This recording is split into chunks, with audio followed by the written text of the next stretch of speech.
Bom dia. Vamos continuar a nossa leitura aqui de Mateus 6. Não, Mateus 24. Mateus 24. Que é como chamam o pequeno Apocalipse, né? Eu parei mais ou menos aqui, né? Ouvir falar de guerras, essas coisas todas. Ele vai levantar a nossa outra nação, já falei um pouco, isso a gente vai ver acontecer aí para frente. Reino contra reino. E aí ele bota as coisas que até eu falei em outro vídeo aqui sobre haverá fome, peste, grandes desgraças em diversos locais. Desgraças são eventos que Deus vai usar a natureza para castigar as pessoas, né? Os pecados, né? A rebelião contra Deus, que cada dia se torna mais assintosa e mais extravagante. Tudo isso será apenas o início das dores, né? Aí você vai descobrir que esse termo que eu já falei, início das dores, é lá o mesmo que é usado pelo profeta Daniel para designar os 3 anos e meio, dos primeiros 3 anos e meio dos 7 anos da grande tribulação. Ok? Então, isso vai acontecer no início das dores, no começo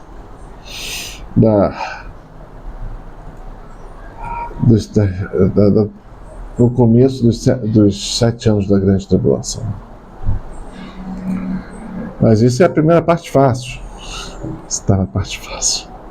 Depois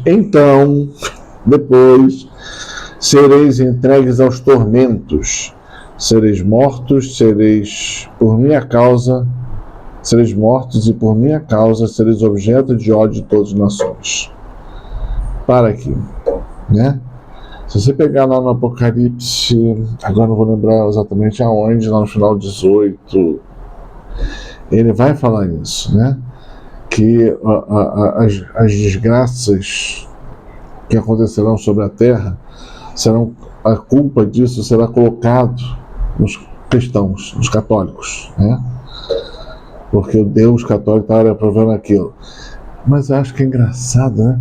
Se um Deus está gerando tanto castigo, tanta coisa com tamanho poder, em vez de você parar, pensar, assim, meu Deus, então aquele é o Deus, e o que eu tenho como Deus está errado. Não é. É só uma figura, é só uma coisa, né? É só um ser. Em vez de fazer isso, o que eles fazem? Não. Eles pegam os acontecimentos que vêm para castigá-los, né? E transformam isso em ódio a Deus e descontam nos que seguem a Deus. Deu para entender o processo? Por isso que está escrito: sereis entregues aos tormentos, sereis mortos e sereis por minha causa, por causa de Deus, né? Toda perseguição que acontecerá porque as pessoas estão querendo se vingar de Deus, né? Você já viu alguém se vingar de Deus e ter lucro, e ter vitória? Com Deus não se brinca, né? E sereis objeto de ódio em todas as nações. Eu vou para tal... Não, eu vou para... Também não adianta. Isso será global. Ok? Você começa a notar que a gente realmente vive num mundo que ele é globalizado. Em todos os locais, a mesma estratégia será feita para, né, por todas as pessoas que estão sendo castigadas, né? Porque tem um outro Deus que não é o nosso Deus. Ok? Vamos a continuar aqui. Muitos sucumbirão e serão traídos mutuamente, e mutuamente se odiarão. Ou seja, por causa dessas perseguições, muitos que não têm uma fé verdadeira, não têm uma fé forte, vão trair, né? Vão sucumbir à falta de fé que têm, vão passar para o outro lado, o lado do mal, o lado do anti-Deus, e vão trair a Deus e aos seus, aqueles que ele amava anteriormente, né? Continuando. E quando ele fala aqui, mutuamente se odiarão, entrarão no caminho do ódio, não do amor de Deus. Falam de amor, mas se odeiam. Então não são realmente do amor, né? Continuando. Irão levantar-se muitos falsos profetas e seduzirão a muitos. Para quê? Já falei um pouco de falsos profetas.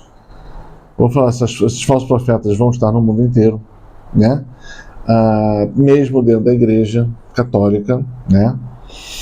Hoje já estão pregando uma falsa religião dentro da igreja católica, né? Como é que você fala isso? É só pegar o Apocalipse. Voltemos na palavra. Na palavra diz que a igreja será eclipsada, ou seja, escurecida, ou seja, escondida, botada para trás, vai botar uma coisa nova na frente, uma nova situação, né? Isso diz lá o Apocalipse, se não me engano, 12. Posso estar errado no capítulo, mas vai estar lá. Então, vai ser colocado uma nova religião usando as vestimentas da Igreja Católica. Vai ser pregado o paganismo loucamente dentro da igreja, né? São Paulo vai nos afirmar que os homens vão voltar a acreditar nas fábulas, nos duendes, nessas coisas, e se apartarão da verdadeira doutrina. São Paulo nos afirma isso, né? E você junta com isso duendes, fábulas. O que são isso? Paganismo. Voltar à era pagã. Eles querem de todo jeito voltar à época pagã, onde os demônios reinavam como se fossem deuses, né? E dentro da igreja, como é que isso vai acontecer? Como é que você fala um negócio desse? É fácil, dentro da igreja, se você prestar atenção, com todo o discurso dúbio que tem dentro da igreja, você acaba com todo tipo de moral católica. Veja, está aí, né? Falsos profetas. Esses são os falsos profetas, né? Falsos profetas também vêm pregar uma falsa religião, vêm pregar uma falsa doutrina. Falsa doutrina é tirar o Jesus do centro e botar ideologia. Que ideologia? Marxista. Ideologia do humanismo, né? Vocês já não escutaram? A conversão ao humanismo. Quem prega isso é o falso profeta, né? Conversão à ecologia. Quem prega isso, além de falso profeta, ele está ainda é heresia pura, né? Isso é paganismo, né? Desculpa, mas está na palavra, eu não posso falar uma coisa diferente do que está na tradição da igreja, na doutrina da igreja. A doutrina da igreja já nos explicou isso há vários séculos, há milênios, né? E estamos voltando a fazer os erros lá de trás. Não tem nada de novo debaixo do sol, dizia Eclesiástico, né? E está sendo pregado isso à torta direita, né?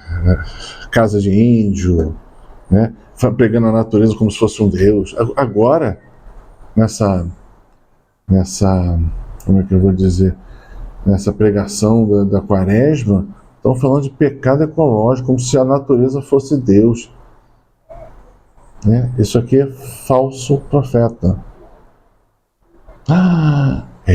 Falso profeta. Falsa ideologia. A natureza não é Deus. Se você falar isso, você é pagão. Isso é o rito dos druidas. Meu Deus do céu, parece que as pessoas não sabem absolutamente nada, né? Presta atenção. E falam isso abertamente dentro da igreja. Como se tirou uma árvore, o cara cometeu um pecado. O primeiro pecado é contra Deus. O ensinamento de Deus. Isso não é ensinamento de Deus.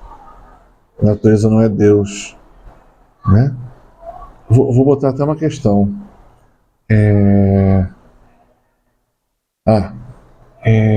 Deus, quando chama Abraão, lembra de Abraão, o pai da fé, o começo de tudo lá atrás? Ele chama Abraão, faz um pacto com Abraão. Veja bem, não foi Abraão que fez um pacto com Deus. Então você vê que os pactos demoníacos são homens com demônios. Homens com demônios. Aqui não, foi Deus com o homem. Olha a diferença. Tem toda uma simbologia por quê. Mas tudo bem, vamos lá no simples. Deus com o homem. E o que Deus pediu a Abraão? Vai, separa um touro, uma ovelha e uma cabra, e uma pomba e um passarinho. Você vai pegar os animais grandes, o touro, a ovelha e a cabra, vai esquartejá-los em cima de um altar e oferecerá a mim. E os passarinhos entregará eles inteiros, mortos, claro, em oferência ao pacto que eu fiz contigo. Ok? Ok. Então, você veja, de acordo com a teologia que é ensinada hoje na igreja, Deus seria um pecador. Ele mandou matar um touro, uma ovelha e uma cabra, e 2 passarinhos. Isso seria um pecado ecológico. E Deus pode pecar? Não pode. Deus não erra. Quem erra é o ser humano. Então, você começa a ver que tem algo errado. Né? Quando você faz a cerimônia, qualquer cerimônia de oferta a Deus, quando você faz a oferta do que você entregou, o animal, o que seja, você botava lá as partes e caminhava no meio dessas partes, derramando água, óleo, o que seja, para entregar a Deus. Esse é um sacrifício santo.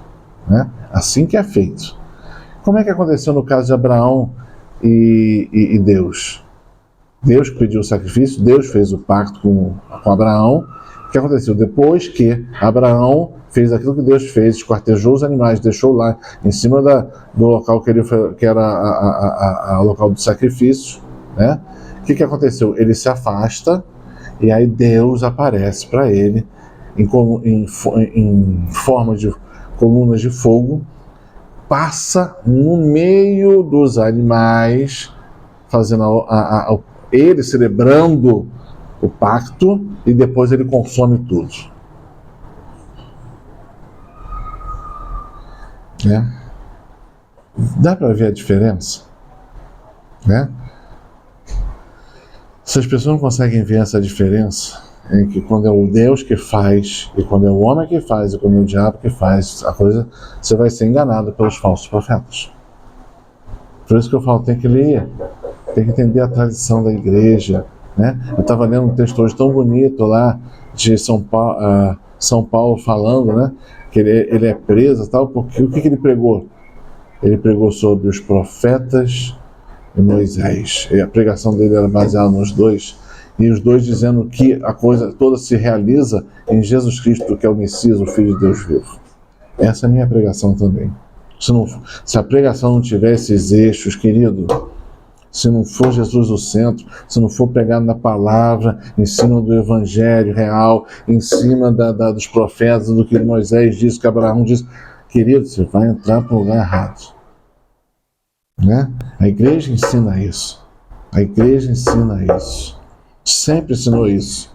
Se você sair desse caminho, você está entrando numa outra religião. Né? Catolicismo não é humanismo. Humanismo é culto ao homem. Catolicismo é culto a Deus. É bem diferente, tá?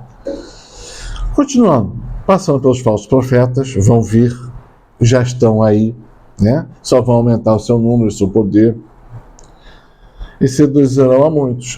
Você fala, se você fala de Deus hoje, você vai dentro da igreja, vão te fazer um arregalar o olho, como se você fosse maluco. Será? Eu gosto muito daquela parábola que Jesus falava, né? Noé escutou a Deus, todo mundo achava que ele era maluco, até o dia que ele fechou a porta da arca. O resto não fala mais nada. O resto é só choro e ranger de dentes. Continuando. E ante o progresso crescente da iniquidade, a caridade de muitos se esfriará.